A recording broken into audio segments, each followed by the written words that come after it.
झारखंड विधानसभा चुनाव को लेकर आज का दिन बेहद अहम है, क्योंकि आज चुनाव के नतीजे घोषित होंगे।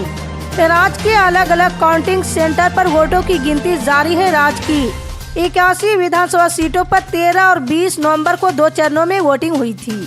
वोटिंग के बाद आज ये पता चल जाएगा कि कौन सा गठबंधन अगले 5 साल के लिए झारखंड की सत्ता संभालेंगे। तो रुझानों से यही पता चल रहा है कि अगले 5 साल के लिए झारखंड की सत्ता हेमंत सोरेन सरकार ही संभालेंगे।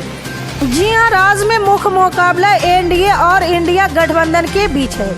एनडीए में जहां बीजेपी, आजसू, जेडीयू जैसे दल शामिल है, तो वहीं इंडिया गठबंधन में जेएमएम, कांग्रेस, आरजेडी जैसे मुख्य पार्टियां हैं। चुनाव आयोग के रुझानों में इंडिया गठबंधन एनडीए पर बड़ी बढ़त बनाए नजर आ रहे हैं। झारखंड की मतगणना पर कांग्रेस नेता राकेश सिन्हा का बयान सामने आया। उन्होंने कहा है कि परिणाम हमारे पक्ष में आएंगे। जनता ने महागठबंधन के प्रत्याशियों को अपना समर्थन, प्यार और आशीर्वाद दिया।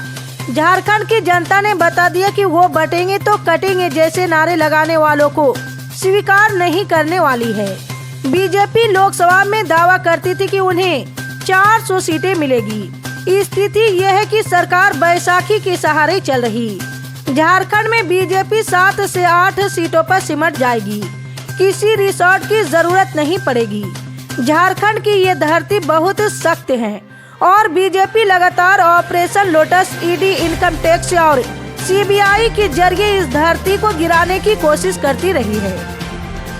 झारखंड में रुझानों में तस्वीर बदल गई है। जेएमएम गठबंधन एक बार फिर बहुमत के पार पहुंच गया है। बीजेपी गठबंधन यहां 30 सीटों पर आगे है, जबकि जेएमएम गठबंधन 48 सीटों पर आगे चल रही है। वहीं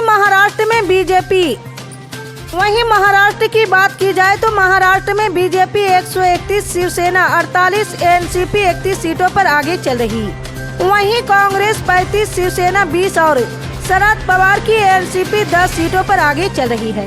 महाराष्ट्र में बीजेपी ने 2014 में सबसे ज्यादा 122 सीटें जीती थी। अगर रुझान नतीजों में बदले तो महाराष्ट्र में BJP all time high record बना लेगी।